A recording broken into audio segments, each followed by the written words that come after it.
Happy Thursday. Happy Thursday. It is Therapy Thursday. It's another Therapy Thursday. I am Dr. Triphi. I'm a licensed psychologist in Atlanta, Georgia.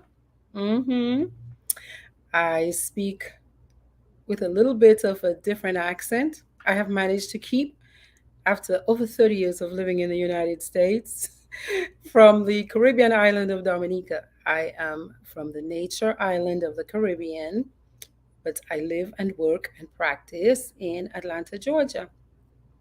I'm also an advanced clinical hypnotherapist. I'm also a Georgia licensed professional counselor.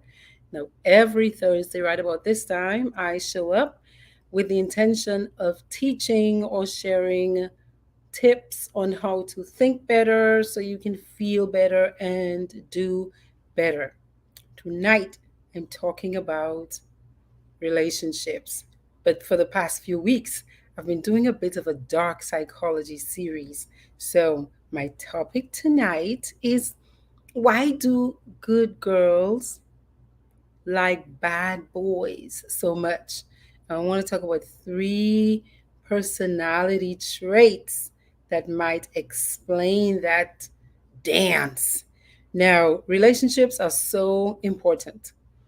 There are many good reasons to be in a relationship. So, I want us to talk a little bit more about that tonight. When you come in, like the video, share the video, and let's make our relationships feel better.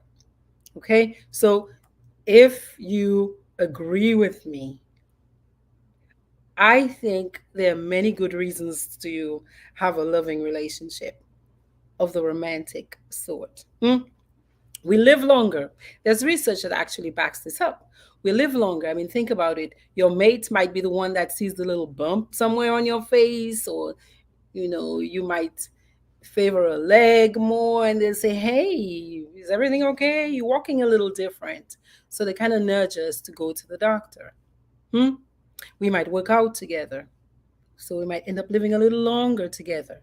We heal quicker. There are studies that actually show that in relationships, loving relationships, that is, people tend to heal faster, lower blood pressure, because the theory is that there's less stress. Again, if it's a loving relationship. So, in less stress, our immune system is stronger. Hmm? We're able to fight off more illnesses, ergo, longer life. Some of us might actually feel less pain, like physical pain, when we are in loving romantic relationships. So, yes, so tonight, I know you have seen, you might be the one who is that sweet woman, sweet, kind, gentle, oh my goodness, would give the shirt off your back to somebody, or you know somebody like that. Hey, choir in church, just the epitome of a kind, gentle, lovely lady. And when you meet their match, this person is perhaps the complete opposite. Complete opposite. Loud, mean, sleazy, even boisterous, cantankerous. And you wonder, well, how did these two people get together? How did these two people get together? To answer the question,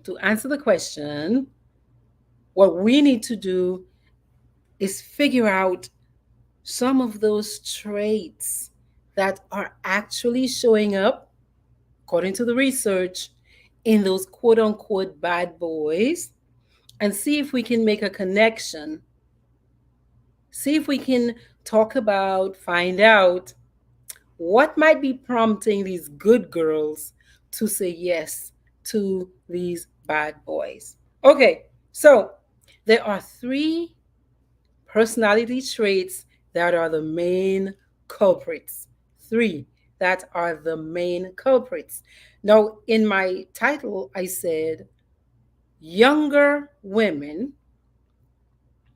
are actually more at risk of saying yes to these quote unquote bad boys. I want to add immature. From my experience, I would say emotionally immature women are also at risk. So it's not always just younger women, because women could be older but still stay at risk if they've not matured emotionally.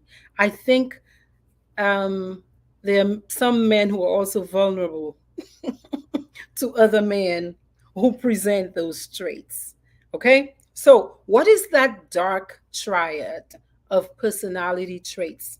There are many different personality traits. One of the main jobs of a clinical psychologist is to conduct a personality evaluation, psychological evaluations.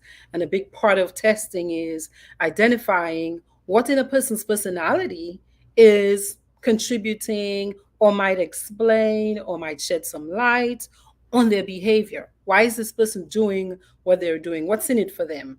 Hmm? What's making them tick? That question you like to ask yourself. So, three personality traits, and there are many more, but tonight we're not going into all of psychology. So, I'm only dealing with those three personality traits that are called the dark triad.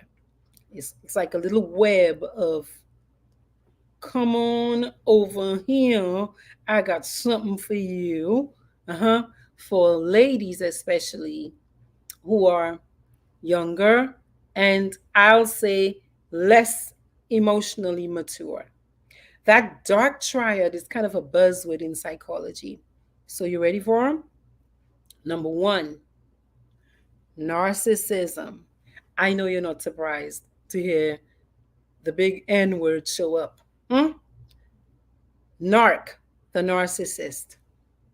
So, narcissism, if a person is high in narcissistic traits, and I'll explain a little bit more, right, about each of them after I identify them. If a person is high in narcissistic traits, yeah, we're putting them in the bad boy category over there. Number two, Machiavellianism. Machiavellianism. I'll explain. Long word, big word, but trust me, you know this guy. You know Mark, the Machiavellian dude on the street. Yeah. And then that third trait is called psychopathy. Hmm? All right, time to break down. Those are just big words that are very, very, very easy to understand, and you're going to start putting one and one together to make two. So, okay. So, Narc, the narcissist, you know him, full of himself, grandiose, thinks, hey, the world is mine, arrogant, very often selfish, mm, very often lacking in empathy, meaning they don't care much about your feelings. It's mostly about them and their level of comfort. What's working for them is what we're doing. They're also hypersensitive to criticism. They don't like you to tell them they did something wrong, or that even that you didn't like something they did. Very sensitive to other people's criticism, however, very quick to criticize. Hmm? All right. Now, a narcissist might have a big ego. These are the guys you're like, they can't stop talking about themselves. They demand credit for things that they haven't earned. They make sure everybody knows what they did. That kind of guy. Very often he'll say, I, instead of us, we. I, I did it. Me, mine. Now, number two, Machiavelli. Machiavelli is the manipulator. Machiavelli hmm, is the manipulator, dude. Now, that word Machiavelli comes from the renowned, is a 16th century Italian guy, right? He was a politician and a diplomat. And he wrote a book in 1513 called The Prince, where he gave let's say, advice and strategy to politicians about how to create a state. But this time, he wasn't like the people who had written before him, who talked about just like, the noble things and the good things. He talked about strategy that was a little darker. Hmm? That was a little darker. How to use deceit, how to con people, how to rule by fear more so than the idea of being loved. Okay? So you might spot Machiavelli as the person who in Dominica we call a Chione. A Chione is the one who uh, uh, fools you. Yeah? They show you one hand, but there's another hand behind the back that you don't know anything about. They might use flattery or shame to coerce you into doing what they want you to do. Yeah? You might think they're there for you, but Machiavelli is there for Machiavelli. Okay? So they're less out there with their I am I am watching you and I'm going to get what I want to get out of you, but I'm not going to be boastful or loud about it. No, I'm going to be sneaky about it. Manipulative people are often good, very, very, very good. They have learned by studying you what your weak points are, what your strengths are, what you might be lacking, and where there might be an opening for them to get in there. So, number three, that third personality trait is called psychopathy. People who show traits on that dark triad. A triad is three, right? So you have the first one, which is narcissism, narcissistic traits. The second one, which is Machiavellianism, manipulator type behavior. And the third one is psychopathy. Psychopathy is a word that relates to people who are willing to cheat, to steal, to bend the rules, to go against the norms of the culture, of the society, to get what they want. To get what they want. There's also lack of empathy for other people because if I'm going to steal from you, I have to get to a level where I don't even care what your feelings are. I don't care if you cry blood. I don't care. I want it. I have my reasons for wanting it. And I don't have empathy for your pain, nor do I feel sorry for your pain. If you tell me, hey, why did you do this horrible thing? Psychopathic traits, people with psychopathic traits, that's not their business. They do not care. Many of these people are also very prone to anger and aggressive behavior. So this might be the person who moves towards physical violence in a relationship to control the relationship. They don't care that they might get arrested. They don't care that you will be hurt. They care that you do what they want you to do. They can be very emotionally volatile, up and down, here and there. And that volatility, like I said, can also be physical. Okay, not just emotionally moody. One minute they're happy, next minute they're not. And they use their emotions and their behaviors to control your responses. Okay, so it's important to note, though, that there's a difference between what you hear when people say, oh, this person is a psychopath, and psychopathic traits. So those traits are not strong enough that they meet a clinical diagnosis per se. Okay, that diagnosis would be antisocial personality disorder. Antisocial doesn't mean a person who doesn't want to deal with other people. Antisocial means they are against society's norms and rules. They are anti-society. Whatever you are saying that you're doing over there, they don't have time for that. They're doing what works for them. And that might mean breaking the rules, bending the laws. So how does that show up now in relationships? And why are nice ladies, good girls, so drawn to that dark triad, those three really nasty personality traits. I'll tell you why. If you think you can guess, type it in the chat. What is one reason you think good girls, quote unquote good girls, are drawn to men like that? Now, the other thing to think about is that men are more likely to be in that category than women, but there are women who have those personality traits. So you could meet a woman with those three personality traits. Yeah. And your earth could be gross. Okay. All right. So here's the thing, think about this. The way humanity has evolved over time, the male human being has been the one protecting, providing, preserving the structure of the family, hmm, of the woman and the children. So the stronger a man seems, do you not think that a woman is going to be drawn to that? Maybe the more adventurous or the more boisterous and loud, might it not seem to a young, immature girl, oh, this person can take care of me? This person looks like they know what they're doing.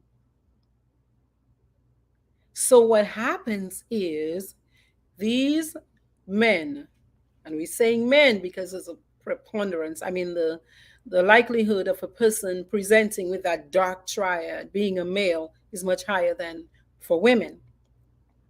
So this person shows up, and the young girl who has not yet had much experience in life and experience in relationships sees this bad boy on a bike, or hears this man talking and he's flashy, and other men seem to think like, oh, he's the man. You know, he's talking about all of his adventures, all of what he did. He's probably flashing the money out there. He's got the 50 gold chains. He's looking sharp, sharp ropes. He might actually have some money, but I like to call him sharp ropes. Seems like the life of the party, exciting. He's willing to take risks and chances, even though it's like life threatening to a younger, more emotionally immature woman, good girl who probably hasn't had much experience in life yet. That person presents as if they're more competent, they're more confident, and therefore she makes the mistake of thinking they can protect me better. She makes the mistake of thinking, that's a better match for me because evolutionarily speaking, this man is going to be able to protect me and the children we will have.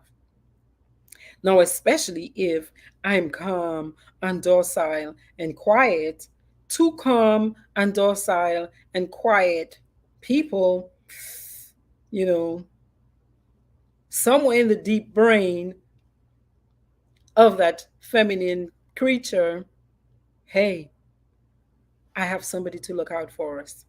So that is one of the big theories out there, that younger women who have not yet felt the pain of the narcissist, who have not yet felt the psychopathic trait where he is, you will only wear this clothes, and if you don't, I will. Yeah. Young woman who hasn't learned yet that he was reeling her in because she did present as a good girl and as an easy mark, and she's doing very well. So she will look good on his arm. She's just the right size. Just the right size. Eye candy on his arm. She's there as an accessory, boosts his ego. Yeah, I made her. Now he starts dressing her and teaching her exactly how he wants her to be for him, Mr. Narcissist. Yeah. And so many many younger feminine fall prey to that kind of personality combination, but it's like a personality bomb because when you put those three pieces together, boom, boom, it's very explosive and usually does not work in the best interest of the woman. Usually does not work in the best interest of the woman. Okay, so let me hear what some of you are saying. Yvonne says, perhaps because of low self esteem. And every time I hear that, and when I say that, low self esteem, I think to myself, somebody who, us, all of us, think back to when you were not very sure of yourself yet. You knew you were good at certain things, but you didn't necessarily always trust your decisions or your ideas or your solutions for potential problems. So you're kind of, the way you look at yourself is still, oh, I don't know a lot yet. I'm still kind of green. Hmm? And so I'm depending on a lot of people outside of me to give me support, to give me encouragement, to say, yes, it's okay. And if some people say, no, it's not okay, then I don't do it, even though I might really have wanted to do it. Hmm? Faidashin says, excitement. That's powerful too, because imagine the good girl might have been very sheltered at home. Again, if she's so sheltered, boy on a bike, she's never had that experience. Huh? Never had that experience. Many people with that kind of combination of personality traits, they're super adventurous. So there she is, she's used to staying at home. Older woman too, hasn't had much experience with final things of life, meets a man with all of that and with that kind of personality, and it's like, yes, let's go, because my tendency is to become you know, and so it's like very potentially exciting. Very potentially exciting. Ramona says, boys trying to be men. You're right, Ramona. Boys, no, this kind of posture, it's it's not an efficient way to live. It is an coming from an unhealed place, of course, of a traumatized place, from boys who perhaps had to come up with a kind of exaggerated personality because they didn't really see a grounded, stable, emotionally stable man. And so some boys believe that this is what a man looks like. This is what a strong man sounds like. And so the posturing becomes kind of like a facade. So that's why you have narcissistic. So this narcissistic man is also very tender emotionally and very susceptible to criticism, although he quickly criticizes. Can get very wounded if somebody criticizes them, can get very hurt. And this is called a narcissistic wound. Many narcissistic people with narcissistic traits, if you hurt their feelings or you do something that they thought was very disrespectful to them, I mean, they can ruminate on that, and to the point where they can become vindictive. Vindictive. So it's a very interesting combination, very interesting combination of personality traits. Yeah. Someone says the girls could be rebelling against the restrictions, uh, and those things might set a good girl up for attraction to these character traits. Exactly. The idea that I've had this safe experience, and this person shows up and they seem very exciting, very adventurous. It's like opposites attracting, where you find essentially your other half. You find your other half. That idea, except that there's a difference between adventure and psychopathic traits, where a person is just, they do not care about the rules, they do not care about your emotional response. Then this is not the person who's going to be supportive very long after a loss for you. Many people like that, somehow they make it somehow come back to them. They're very poor listeners. And if they're listening to tell you why you did it wrong or you should have done it in a different way, versus really listening to you and maybe reflecting back to you what you said, trying to be sure that they really understood what you were trying to say. They're not very interested in that. These kinds of people are not very interested in what's going on inside of you, except for as it pertains to them. Okay? Ramona says it's funny. I had low self esteem growing up, but that never translated to my attitude towards men. That's interesting, right? That's interesting. You know, you never know where that manifests. And sometimes we see a model. So you might have seen a mother who was like, okay, I don't care what's happening in your life. This is who you are. So you might have gotten some skills, relationship skills. You might have read books. You might have decided for yourself a long time ago, I am not doing a certain thing. And that might have spared you or saved you. So here's another reason potentially that good girls might steer themselves towards that bad boy, dark triad. It's a very nasty combination. A very nasty combination. That familiarity. Some girls, many girls, grow up in homes where dad is a narcissist, and dad is manipulative, or dad is absent, or dad is an addict, and dad is not able to really again model what a healthy masculine feminine relationship is like with mom. Okay, and so that seems familiar, and many of us replay those childhood imprints, those childhood stories, almost in a way to try to come to a resolution with it. Some therapists theorize. I believe this. I believe there's a lot of truth to that. I believe there's a lot of truth to that based on these years of doing this work. I think it's almost as if sometimes you want the person you are relating to in your current relationship. Say you had a father who left you early and just abandoned the family, and he was that kind of personality combination or something similar, even if it was one of those traits that was very strong.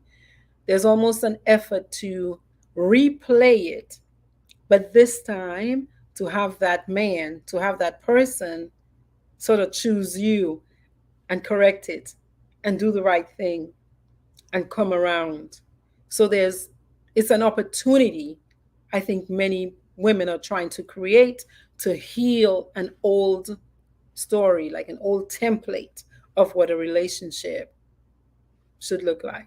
Ramona says, exactly, Ramona. Ramona says her decision was, I looked at the relationships around me and decided I wanted it completely different. I wanted it to be none of that. Okay? None of that. So there is some people think that good girls also use bad boys to fill the void, like that energetic kind of void, the excitement, drama kind of void you might feel growing up in a family that's just very safe, like I said. So, on some level, you're like, this is my source. This is going to be my source of excitement. It might not be my way typically, but at least when I'm with this person, I will get to have these experiences. So you might say that a bad boy might help some good girls feel normal or whole or fully participating in life. Okay, so how do you recover from that kind of combination? Imagine this. And again, if you've not experienced it, you have seen people, just salt of the earth, most beautiful, kindest, generous, moral woman to a fault, hooked up, married to, children with a partner who is just the proverbial bad boy, narcissistic, high in narcissistic traits, high in this manipulative type of behavior, and high in psychopathy, where they will break the rules, they will break the law, they do not care if it's going to give them what they want. How do you manage people with these kinds of traits? Because you might be the person who, oh my God, you made the mistake already. You can call it a mistake or an opportunity for healing. You made the mistake already. So I don't think there are easy answers, because it's not easy to heal. It's not easy to heal. Healing, I think, is very courageous work. It takes time. It takes dedication. Mm? And personality traits are not easily shifted. When a person has learned a style of making their way through life, it's very hard to come now and tell this adult male, hey, I don't like this, what you're doing. I really want you to change. It's going to take a lot. It's going to take a lot, because most of us, we change when we feel pain, most of us. However, you do have the responsibility to, anytime, any other human being's behavior has a negative impact on you or elicits a negative response in you, like anxiety. They do something or say something, or they don't do or they don't say something that elicits pain in you.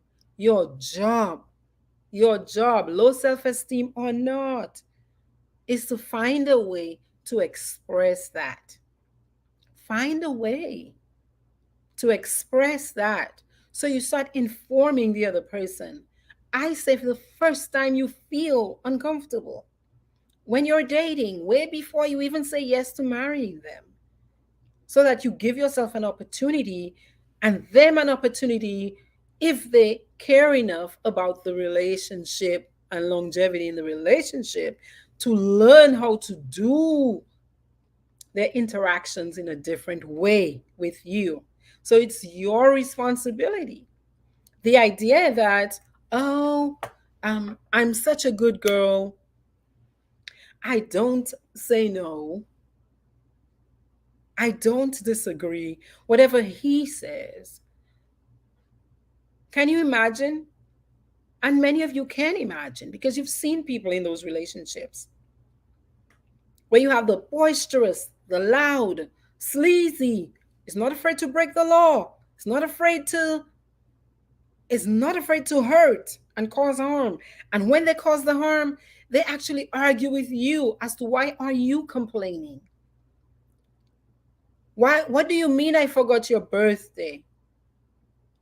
Why are you always bugging me about remembering your birthday? Stuff like that. Why are you arguing? Why do you always argue with me? I'm just trying to give you some correction or tell you how to do it, give you some, advice. How come you don't like my advice? Well, if you're being critical with the advice in a nasty way, of course your receiver is not going to want it. Yeah? Of course your receiver is not going to want it. But this is so highly stressful over time. It's so highly stressful because this combination of people, again, this is the person who will be the king of the silent treatment, the king of, I don't want to do this. I don't care how important it is to you. I'm not doing it. And again, who might break the law, who might hide things from you, have property elsewhere. You might not even know they have property elsewhere, have children elsewhere. You might not even know about it until the little thing shows up in the street to say hello to you one day. How do you navigate that? How do you navigate that? Inevitably, You're going to feel the brunt of those kinds of personality traits. You can't avoid it. Cannot avoid it. So, number one, you cannot make anybody change. That's impossible. You can't make another person change, but you can change. So you really are the main change agent. You have to become the change agent.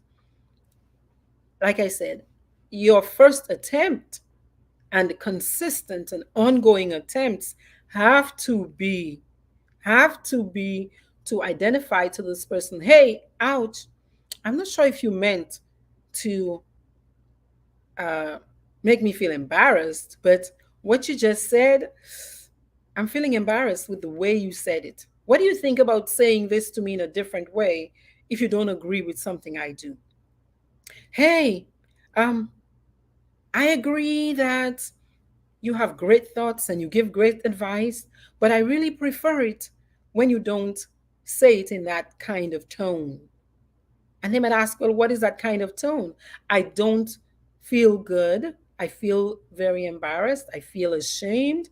I feel uncomfortable.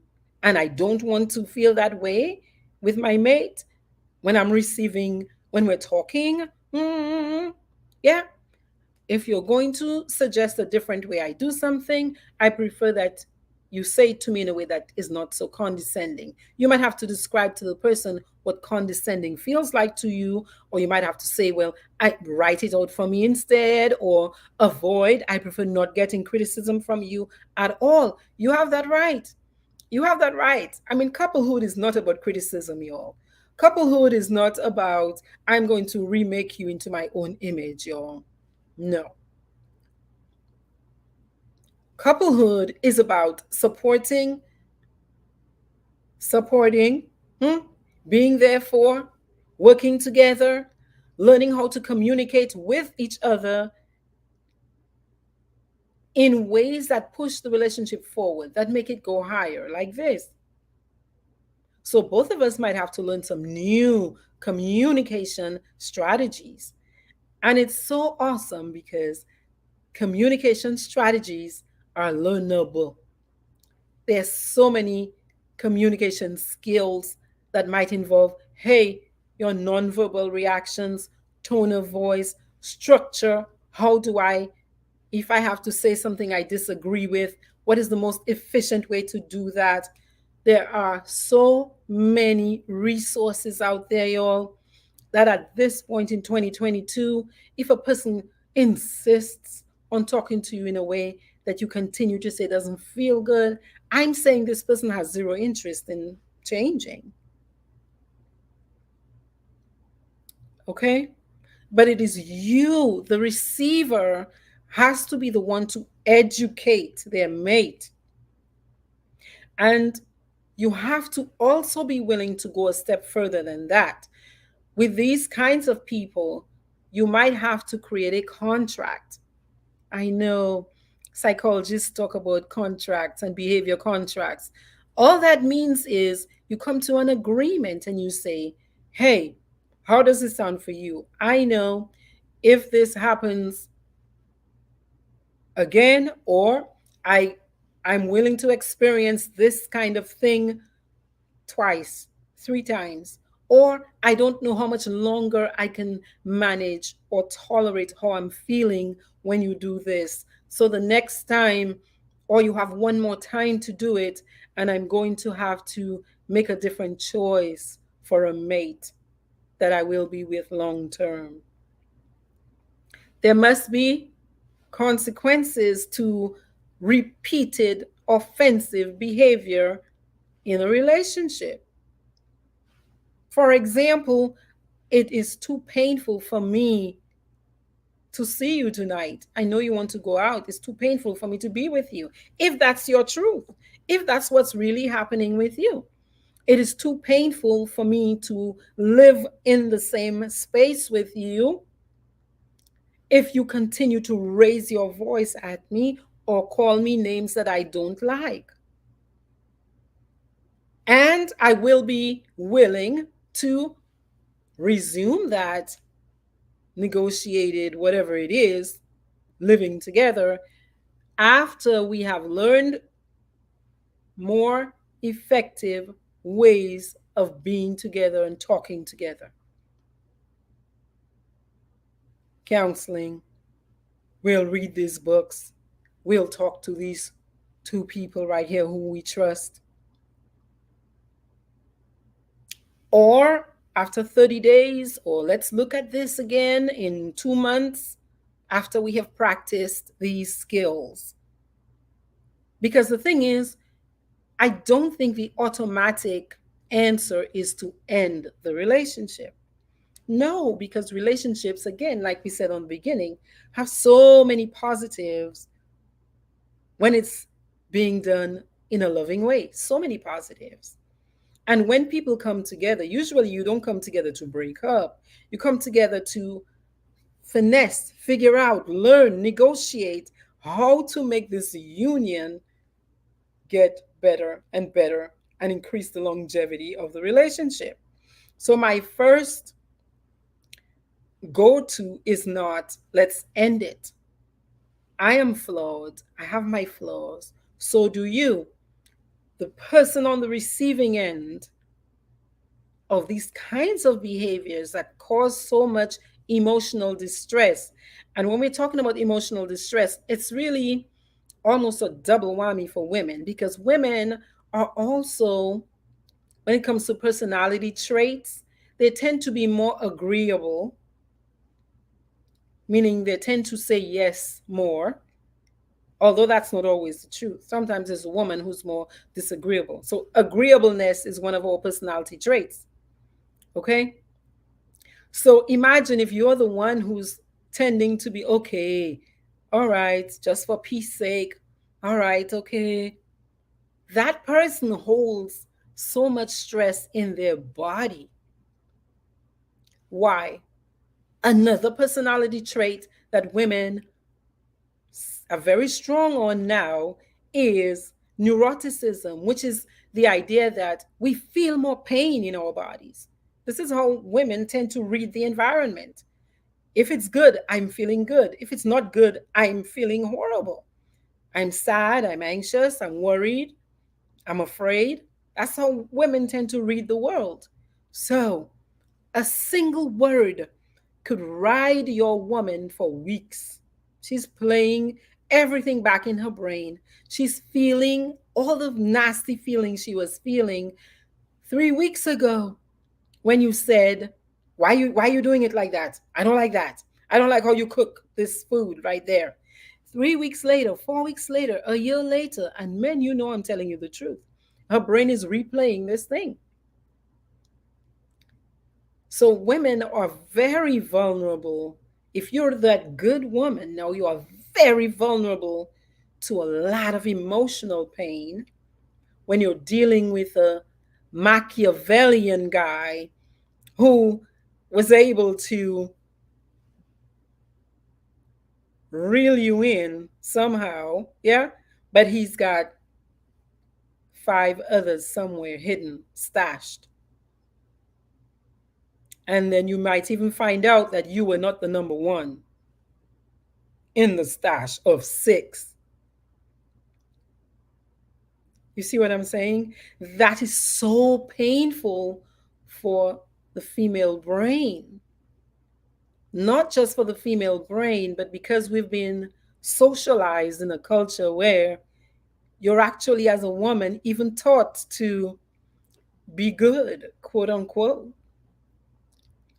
And so you're having to go against yourself with a person who, on the other side, with that personality bomb, those three, they're not caring. They don't care about you. Not that much. Not more than they care for themselves. There's no remorse for their actions. There's no empathy, or not much. They can't really feel this thing you're feeling. So they tell you, why are you making such a big deal out of this little thing? You see what I'm saying? So if you're living with, dealing with another human being who's presenting like that, Yvonne says a lot of men are like that. That's correct. A lot of men are taught to be like that. In addition to the fact that the way their brains work supports being a lot like that, because men, that male brain is about doing and conquering and controlling. Okay? The masculine part of the self is about doing, creating, I want. So those kinds of personality traits, they seem to fit.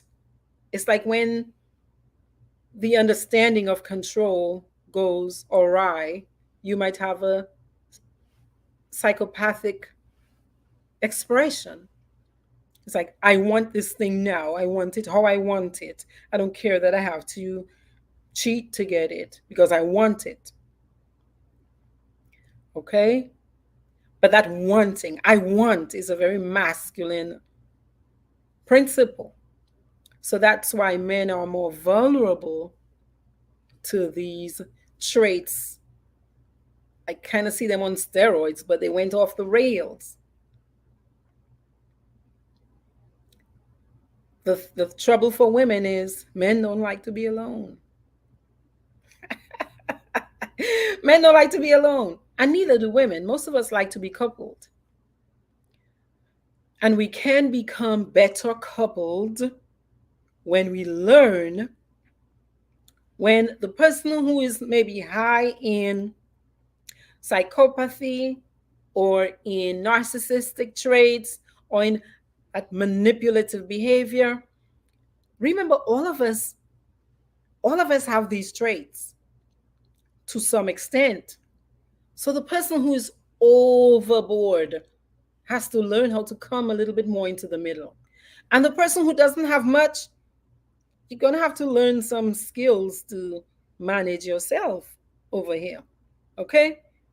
So if you might be the woman who is so agreeable, everything you're saying yes to, you're going to have to become more judicious about checking in with those same emotions of yours to feel, does this feel good for me? Does it feel right? I heard my husband is talking to some girl over there. Does this feel right for me? Can I live with this? You might. But I'm saying if you feel pain, which more than likely you're going to again, because we are high in neuroticism, honey, which means we feel, feel, feel, feel, feel. That's just how we are. The idea, too, of men telling you don't feel, that's impossible. It's just, it is what it is. But women have to learn to use that feeling as a gauge for you to know when it's time to speak and say, ouch, ouch, ouch. That I felt so ashamed when this friend of mine said they saw you penché on the bus or penché by the disco. Penché. Penché, for my American listeners, is a Dominica Creole word for leaning. Just leaning against the bus or leaning against the tree with some young lady. I felt very hurt by that. What do you think about never doing that again? Or how about we create a new agreement if that is okay now within the relationship, I expect that it's okay for me to be leaning against the bus with Tom next week. Let's see how that goes. Okay? So, I have some tips for how to deal with people like that. Because I think in that combination, again, fellas, I'm not trying to be hard on you. I'm just saying that the research shows that men are more likely to show up with those three personality traits, that dark triad. Women too. And when you meet a woman with that combo, let me tell you, run for your life. Run for your life, okay? Because they're special. They're special. Men with that combo are more likely, again, I think it's because of the natural propensity of the masculine to control, conquer, compete. When you add that to I don't care who or how I conquer, hmm? I don't care who or what I hurt to compete, to win. I don't care if I hurt you or if I break the law to control, to establish my sense of control. It's very, very, very tough. Okay? So if you're the person who's on the receiving end of this, it might feel like you're being bullied, pushed around. This person's walking all over you. They're doing whatever they want, but they still have their hand on you as if you have to do still what they want. So it's like you're the zero and they're the 10 or the hero, and like you've lost yourself. Verbal abuse is big on that in that personality bomb, name calling, hmm? Laughing at your expense, making jokes, and then saying, "Ah, I was just joking. Why are you so upset? I was just having fun with you." But you were the only one laughing, and I was feeling very hurt. Hmm? Some of these people are good for spreading malicious rumors again about you, even though it's the good girl, in an attempt to control, will spread rumors about their mate and talk to every friend and every family member, giving their side of the story. And friends and family have a way where they can be Durham Urses, forgetting that it can never be so one sided. Can never be one sided. It takes two. And so before you know it, people might have a certain idea about you, even while you're there still suffering from the verbal and emotional and psychological, what amounts to abuse. Hmm?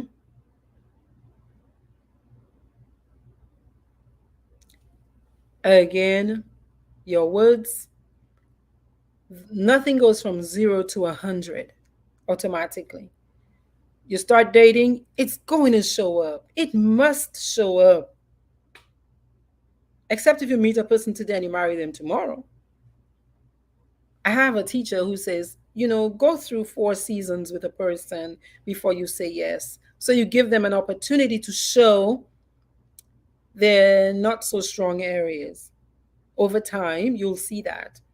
And you have an opportunity to negotiate, renegotiate. Yeah, I like this. I don't like that. Can you do this like this instead for me? Because I feel better when it's happening like that. Hmm?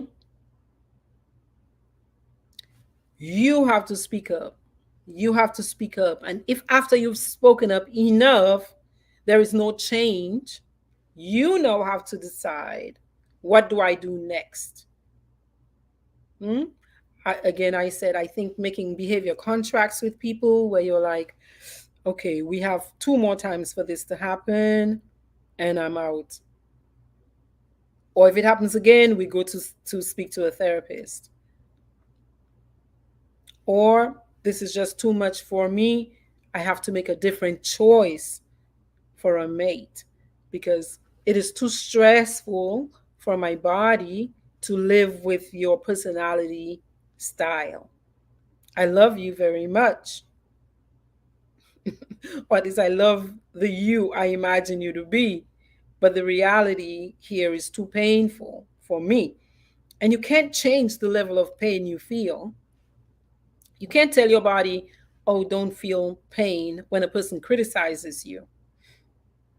And some of you are living with people who that is their modus operandi.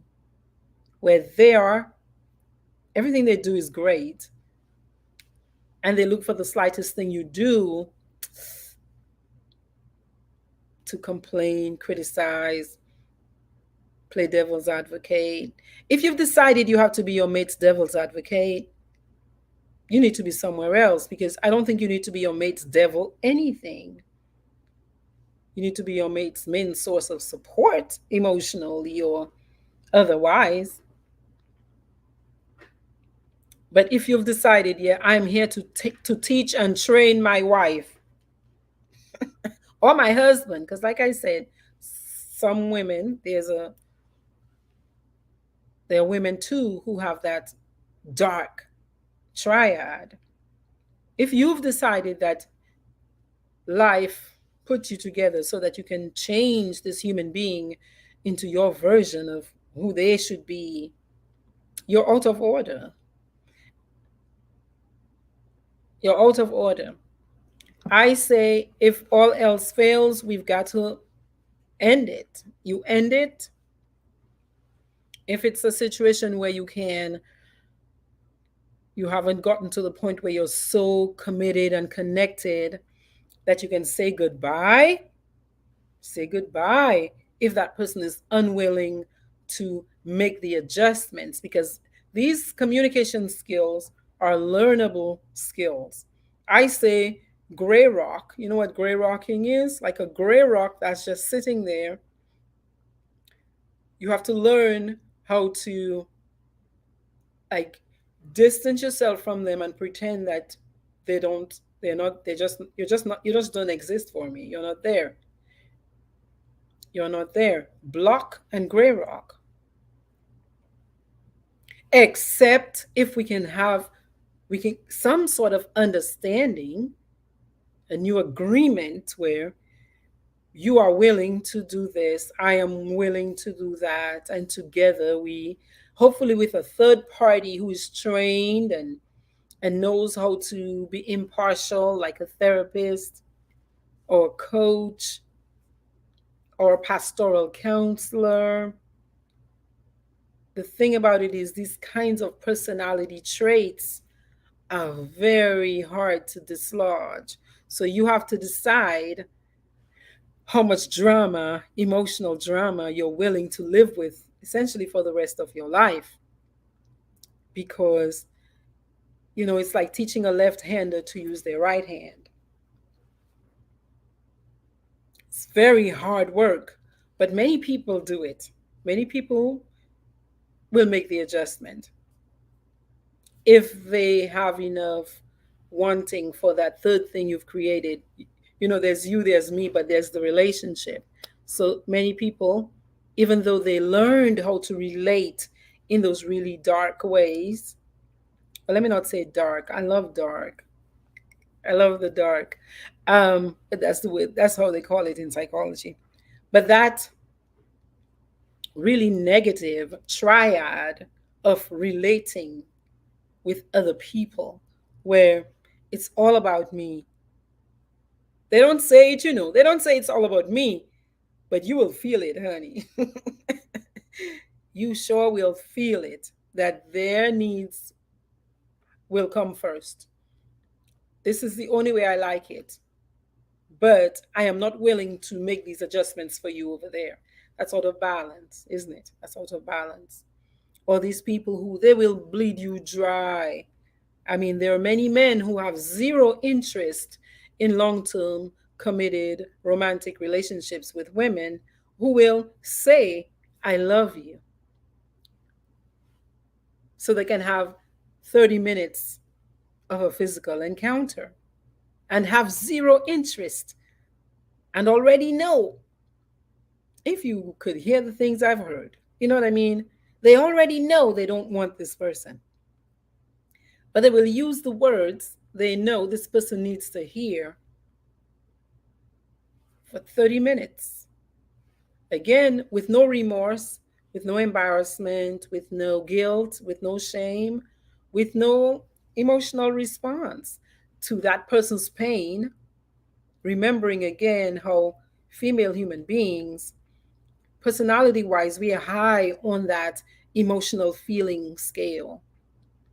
And we're also high on that agreeableness scale for the most part. Okay? And so we're going to be, yes, we want to make you comfortable. So I think that kind of setup, it's very, like, especially in the Caribbean culture, man, that's all I see. That is so rooted, it's so entrenched in Caribbean relating, very, very entrenched. The more equal or egalitarian a culture becomes, you know, some of those things kind of start to fall off a little bit, and, you might have more women becoming, showing up with that triad, I suppose. But this is a good time of humanity's evolution for my people on my side of the world, in Dominica, in the rest of the Caribbean, to men and women alike, to look and see, okay, is this really how we're going to keep doing that?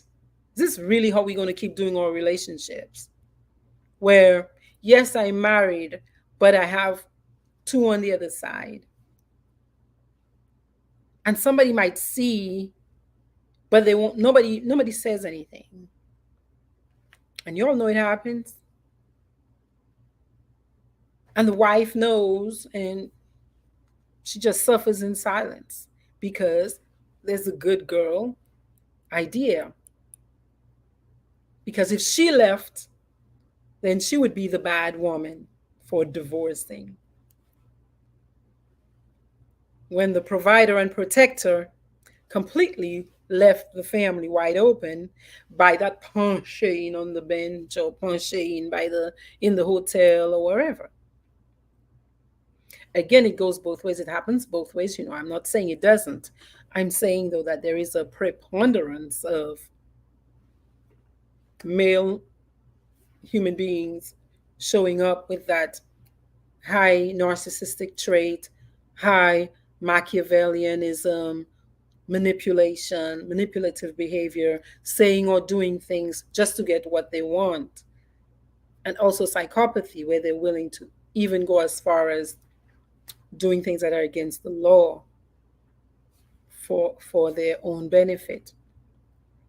And in the culture where you will hear mothers say, my son is a rooster. Zafra, moi c'est un coq, les enfants c'est un poulette. Your daughter is a hen, mine is a boy. He can go out there and do whatever. And you better hold if you want it, okay, you keep your daughter inside. And what happens when you have these adults now out there in the community? They meet in the same little disco, and you have that kind of relational style. Yeah. The person who's in pain has to learn to speak up, set boundaries, say no, terminate, create contracts, and say, let's try it again for another 6 months. Let's see what we do. Get therapeutic support. The person who has learned to relate in that dark triad sort of way has to decide, hey, am I okay being single at 52? Lonely man, because my kids will be so frustrated with me for hurting their mom, they might cut me off. There are lots of things that happen when we don't learn to relate properly. I read a research article that says there's an epidemic now, a rise of lonely men. The main problem that's being cited is a refusal or reluctance to learn more efficient relationship skills, like communicating, like talking, like listening more, like being there for, like fidelity. So tonight, I hope we ask ourselves a question. What are we creating? What do we want? What are we doing about it? Is it working? And if it's not working, perhaps to create a new plan that does work. Okay? Let me take a few of your questions as I wrap up. Ramona says, our healing is our responsibility. Yeah, the individual cannot wait on the other person that's doing whatever they're doing, that's living their life, even if that thing is causing them pain. You can't wait on that person to change. That is, you've surrendered all your power, number one. It's very unrealistic. Number two. Number three, you're not taking ownership and responsibility for yourself. Um, Thank you for listening in New York. Yvonne says true words. Good evening, Petra. Good evening, Rosalind. Good evening, All-J.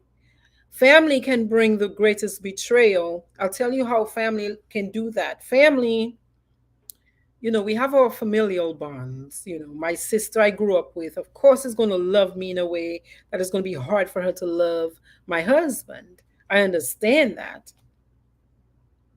But what family can sometimes do is just too much.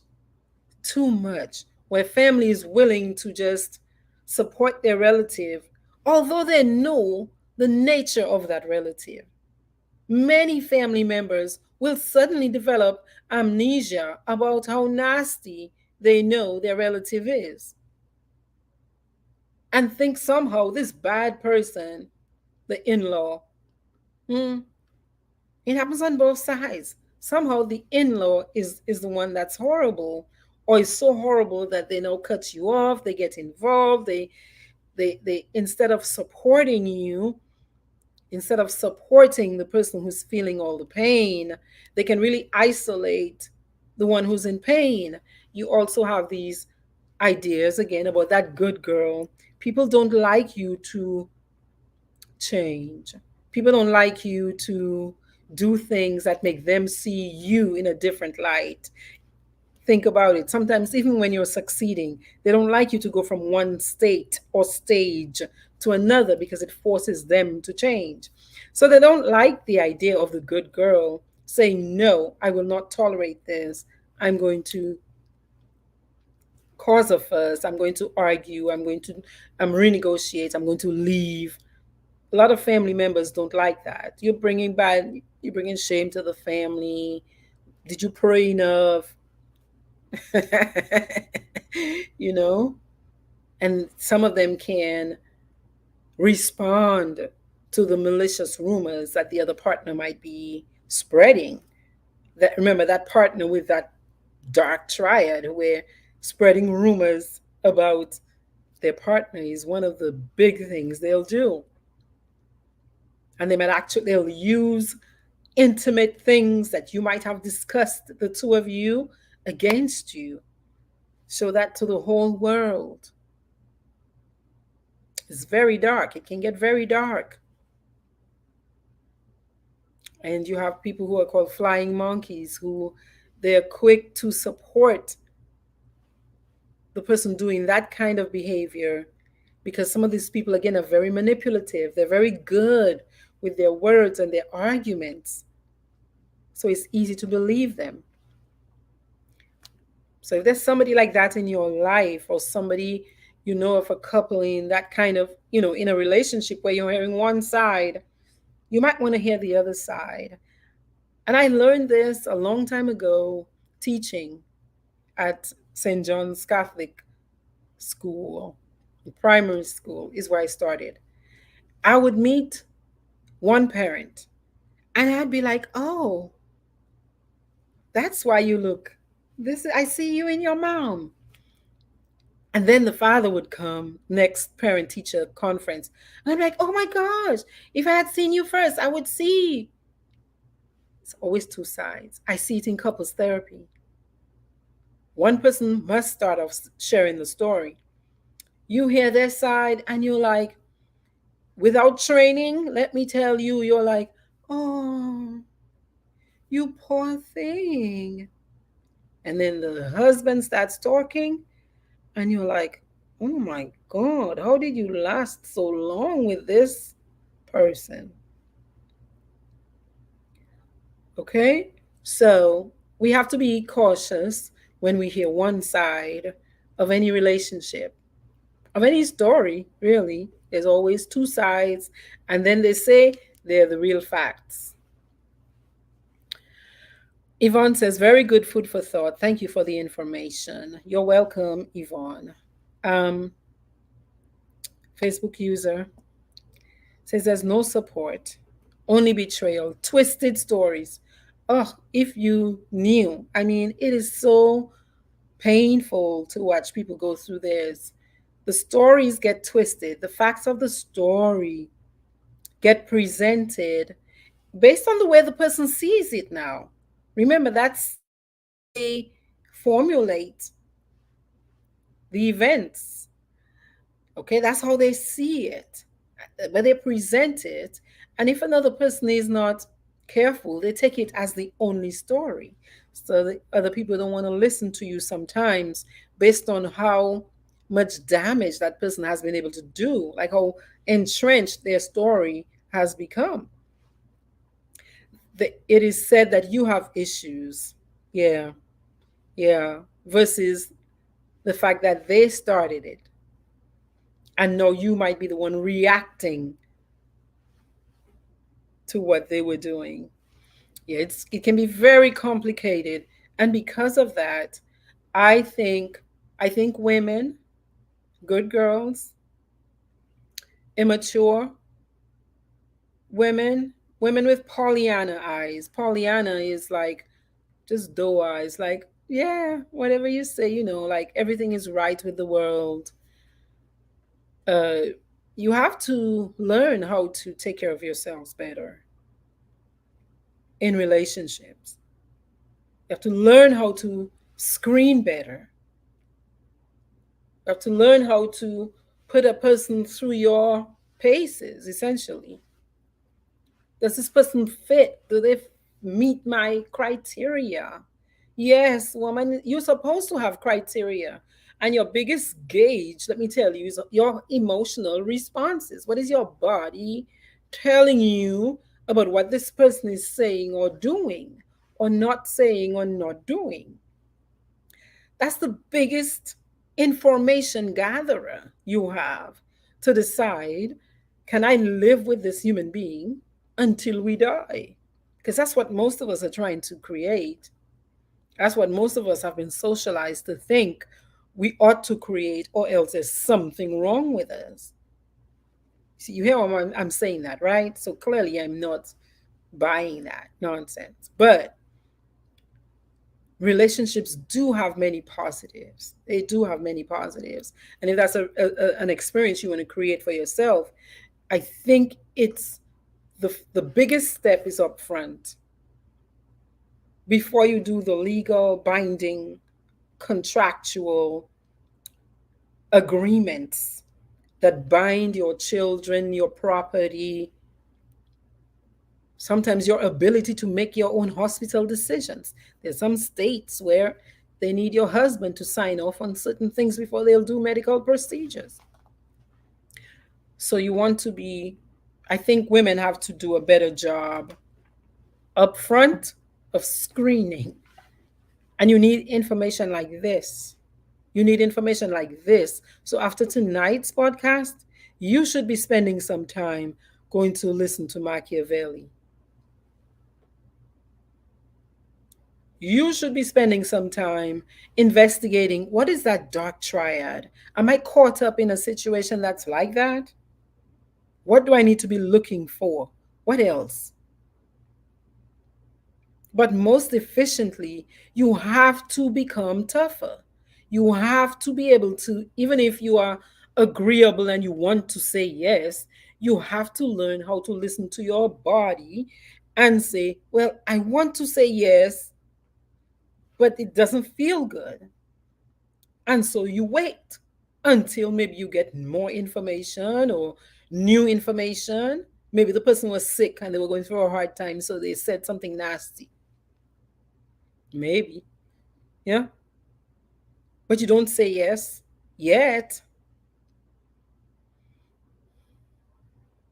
And when you do have enough information and it's like, okay, that's a no. Even if you have auntie and sister and nenen over there saying, Oh, they're so handsome, they have so much money, you might have to say no. And only you know that. Only you will know that. So, yeah, I think women have to become wiser. Like wisdom has to overtake the wanting to say yes. Wisdom has to overtake the wanting to say yes. Oh, all right. Thank you all for showing up tonight. I wish you long and happy love lives that work, that feel good. I wish you conscientious mates who are wanting to do right by you. Everybody listening, I wish you people who are willing, a partner who is willing to do the work it takes, because it takes work to maintain, to build, to grow a healthy, loving, long term, committed romantic relationship. So I wish you people or one faithful partner who's willing to do that kind of work with you. That's what I wish for you tonight. And I wish it for myself too. All right? Okay, y'all. Have a good Thursday night. I will end on the note that Ramona is playing for us, where she says, self preservation is the key. A wise person must be able to care for themselves. You're an adult. It's not the other person's job to care for you more than they care for themselves. That's your responsibility. Sometimes we think we must give up our very selves for the sake of a relationship. That's very naive. That's naive. It's almost that's naive. Because what if the person you're doing that with is acting like a coming train? What are you gonna do? You're welcome. When Steve said, "Love the woods, Doc. Kind of feel I meet us across the board." Okay, yeah, man. I am hoping, like you, Ramona, to find good love. Yeah, good love again. And that good love might be with myself for the rest of my life, but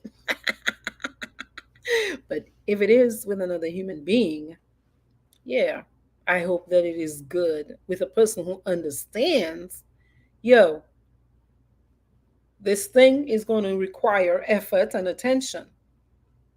And there are skills that are very learnable, very easy to learn so that we can do it better.